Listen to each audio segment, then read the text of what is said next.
Guarantee ಯೋಜನೆಗಳಲ್ಲಿ ಮಹತ್ವದ ಬದಲಾವಣೆ ಆಗತ್ತಾ ಯಾಕೆ ಅನ್ನುವಂಥದ್ದನ್ನು ಡೀಟೇಲ್ ಆಗಿ ನೋಡೋಣ. ಪರಿಷ್ಕರಣೆಯಿಂದ 60,000 ಕೋಟಿಯ ಪೈಕಿ 20,000 ಕೋಟಿ ಉಳಿಯುತ್ತೆ ಅನ್ನುವಂಥ ಲೆಕ್ಕಾಚಾರಗಳು. ಗ್ಯಾರಂಟಿ ಪರಿಷ್ಕರಣೆಗೆ BPL ಮಾನದಂಡ ಫಿಕ್ಸ್ ಆಗುತ್ತಾ ಅಂತ ಹೇಳಿ ಸಮೀಕ್ಷೆ ನಡೆಸಿ ಅದರ ಆಧಾರದಲ್ಲಿ ಪರಿಷ್ಕರಣೆಗೆ ಚಿಂತನೆ ಅಂತ ಹೇಳ್ತಾ ಇದ್ದಾರೆ.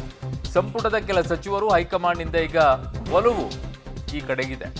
ಆದರೆ ಪರಿಷ್ಕರಣೆಗೆ CM ಒಪ್ಪಿಲ್ಲ ಎನ್ನಲಾಗ್ತಾ ಇದೆ.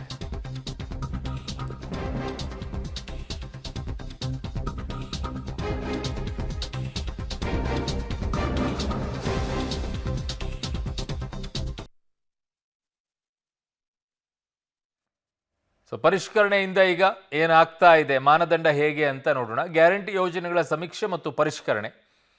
ಗ್ಯಾರಂಟಿ ಪರಿಷ್ಕರಣೆಗೆ ಸಂಪುಟದ ಕೆಲವು ಸಚಿವರು ಮತ್ತು ಹೈಕಮಾಂಡ್ ಎರಡೂ ಕೂಡ ಒಲವು ತೋರಿಸ್ತಾ ಇದ್ದಾರೆ. ಕೆಲವು ಸಚಿವರು ಮತ್ತು ಹೈಕಮಾಂಡ್ನವರು ಕೂಡ ಗ್ಯಾರಂಟಿ ಪರಿಷ್ಕರಣೆಗೆ BPL ಮಾನದಂಡ ಫಿಕ್ಸು.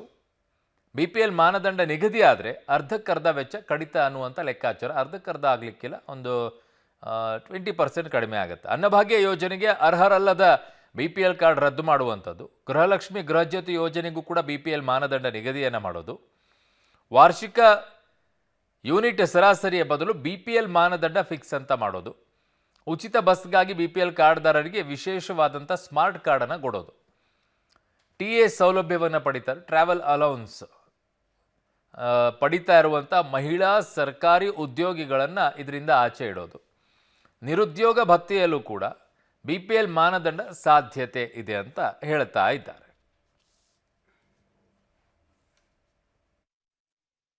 ನನ್ನ ಸಹೋದ್ಯೋಗಿ ಪೊಲಿಟಿಕಲ್ ಬ್ಯೂರೋದಿಂದ ಸುಖೇಶ್ ನನ್ನ ಸಂಪರ್ಕಕ್ಕೆ ಸಿಗ್ತಾ ಇದ್ದಾರೆ. ಸುಖೇಶ್, ಈಗ ಇನ್ನೂ ಚರ್ಚೆಯ ಹಂತದಲ್ಲಿರೋದ್ರಿಂದ ಕಾರ್ಯರೂಪಕ್ಕೆ ಬರೋದು ಸ್ವಲ್ಪ ಕಷ್ಟದ ಕೆಲಸ ಅಂತ ಅನ್ನಬಹುದು. ಪರ ವಿರೋಧ ಎರಡೂ ಕೂಡ ಚರ್ಚೆ ಮಾಡಿ ಆಮೇಲೆ ಒಂದು ಹಂತಕ್ಕೆ ಬರ್ಬೋದೇನೋ ಸರ್ಕಾರ, ಅಲ್ವಾ? ಖಂಡಿತ ಅರುಣ್, ಯಾಕಂದರೆ ಈಗಲೇ ಹೀಗೆ ಆಗುತ್ತೆ ಅನ್ನುವಂಥದ್ದು ಅಥವಾ ಇದೇ ಸ್ವರೂಪ ಅಂತ ಹೇಳಲಿಕ್ಕೆ ಸಾಧ್ಯ ಇಲ್ಲ. ಇದು ಚರ್ಚೆ ಶುರುವಾಗಿದೆ. ಮತ್ತು ಕೆಲವು ಸಚಿವರು ಹೇಳೋ ಪ್ರಕಾರ ಇದು ಮೊದಲು ಅಲ್ಲ ಈ ಚರ್ಚೆ ಅನ್ನುವಂಥದ್ದು. ಯಾಕಂದರೆ ಲೋಕಸಭೆ ಫಲಿತಾಂಶದ ನಂತರ ಕೆಲವರು ಬಹಿರಂಗವಾಗಿ ಮಾತಾಡಿದರು. ಅದಕ್ಕೂ ಮುಂಚಿತವಾಗಿ ಕೂಡ ಒಂದಷ್ಟು ಚರ್ಚೆ ನಡೆದಿತ್ತು ಅನ್ನುವಂಥದ್ದು. ಯಾಕಂದರೆ ಸೂಕ್ತ ಫಲಾನುಭವಿಗಳನ್ನು ಹುಡುಕೋದು ಕಷ್ಟ ಆಗಿತ್ತು ಅನ್ನುವಂಥ. ಯಾಕಂದರೆ ಯೋಜನೆಯನ್ನು ಜಾರಿ ಮಾಡುವಾಗ ಅದರ ಆಳ ಆಗಲ ಗೊತ್ತಿರಲಿಲ್ಲ. ಆದರೆ ಯೋಜನೆ ಜಾರಿಯ ನಂತರದಲ್ಲಿ ಕೆಲವು ಗೊತ್ತಾಗುತ್ತೆ. ಗೊತ್ತಾದ ನಂತರದಲ್ಲಿ ಕಟ್ ಆಫ್ ಮಾಡುವಂಥದ್ದು ಸುಲಭ ಅಲ್ಲ ಅನ್ನುವಂಥದ್ದು. ವಿಶೇಷವಾಗಿ ಮುಖ್ಯಮಂತ್ರಿಗಳು ಮೊದಲಿಂದಲೂ ಕೂಡ ತಮ್ಮ ಸಂಪುಟ ಸಹೋದ್ಯೋಗಿಗಳ ಈ ಮಾತಿಗೆ ಸಮ್ಮತಿಯನ್ನು ಸೂಚಿಸಿಲ್ಲ ಅನ್ನುವಂಥದ್ದು. ಅಂದರೆ ಒಂದ್ಸರಿ ನಾವು ಕೊಟ್ಟಿದ್ದೀವಿ ಅಂದಮೇಲೆ ಕೊಟ್ಟಿದ್ದೀವಿ ಅಷ್ಟೇ, ಅದಕ್ಕಿಂತಿಷ್ಟು ಬಜೆಟ್ ಆಗುತ್ತೆ ಅನ್ನುವಂಥ ಬಜೆಟನ್ನು ಕೂಡ ನಾವು ನಿಗದಿಪಡಿಸ್ಕೊಂಡಿದ್ದೀವಿ, ಹಾಗಾಗಿ ಕೊಡಲೇಬೇಕು ಅನ್ನುವಂಥ ವಾದದಲ್ಲಿ ಮುಖ್ಯಮಂತ್ರಿಗಳು ಇದ್ದಾರೆ ಅನ್ನುವಂಥದ್ದು. ಆದರೆ ವೆಚ್ಚವನ್ನು ಕಡಿತ ಮಾಡೋದ್ರಿಂದ ಬೇರೆ ಅಭಿವೃದ್ಧಿ ಕಾರ್ಯಗಳಿಗೆ ಅನುಕೂಲಕರವಾಗುತ್ತೆ, ಒಂದಷ್ಟು ಸಾವಿರ ಕೋಟಿ ಸಿಗುತ್ತೆ ಅನ್ನುವಂಥ ಲೆಕ್ಕಾಚಾರದಲ್ಲಿ ಮತ್ತು ಕೆಲವು ಶ್ರೀಮಂತರು ಕೂಡ ಇದನ್ನು ಪಡ್ಕೊಳ್ತಾ ಇದ್ದಾರೆ ಅನ್ನುವಂಥ ವಾದವು ಇರೋದ್ರಿಂದ ಇದನ್ನು ಸರಿಪಡಿಸಬೇಕು ಅಥವಾ ಒಂದು ಪರಾಮರ್ಶೆಯನ್ನು ಮಾಡಬೇಕು ಇದು ಅನ್ನುವಂಥ ಚರ್ಚೆ ನಡೀತಾ ಇದೆ ಅನ್ನುವಂಥದ್ದು. ಹಾಗಾಗಿ ದೆಹಲಿ ಭೇಟಿಯ ಸಂದರ್ಭದಲ್ಲಿ ಒಂದಿಬ್ಬರು ಸಚಿವರುಗಳು ಈ ವಿಚಾರವನ್ನು ಪ್ರಸ್ತಾಪ ಮಾಡಿದರೆ ಅನ್ನುವಂಥದ್ದು. ಆದರೆ ಇದಕ್ಕೆ ನಾವು ಸೂಚನೆ ಕೊಡೋಕ್ಕಾಗಲ್ಲ, ಏನಿದ್ರು CM ಅವರು ತೀರ್ಮಾನ ಮಾಡ್ತಾರೆ, ನೀವು ಅಲ್ಲಿ ಸರ್ಕಾರದ ಮಟ್ಟದಲ್ಲಿ ಚರ್ಚೆ ಮಾಡ್ಕೊಳ್ಳಿ ಅನ್ನುವಂಥ ಸೂಚನೆಯನ್ನು ಕೊಟ್ಟಿದ್ದಾರೆ ಅನ್ನುವಂಥ ಮಾಹಿತಿ ಸಿಗ್ತಾ ಇದೆ. ಒಟ್ಟಾರೆಯಾಗಿ ಈಗ ಸದ್ಯಕ್ಕೆ ವಿಚಾರ ಚರ್ಚೆಗೆ ಬಂದಿದೆ ಹೊರತು ಯಾವುದು ಕೂಡ ಅಧಿಕೃತ ಸ್ವರೂಪ ಅಂತೂ ಪಡೆದುಕೊಂಡಂತೆ ಕಾಣಿಸ್ತಾ ಇಲ್ಲ. ಅರುಣ್. ಓಕೆ ಸುಖೇಶ್, ನೀವೆಲ್ಲ ಮಾಹಿತಿಗೆ ಧನ್ಯವಾದಗಳು. ಇದಕ್ಕೆ ಪೂರಕ ಎನ್ನುವ ರೀತಿಯಲ್ಲಿ ದೆಹಲಿಯಲ್ಲಿ KH ಮುನಿಯಪ್ಪನವರು ಸಚಿವರು ಈ ವಿಚಾರದಲ್ಲಿ ಮಾತನಾಡಿದ್ದಾರೆ. ಏನ್ ಮಾತನಾಡಿದ್ದಾರೆ ನೋಡೋಣ.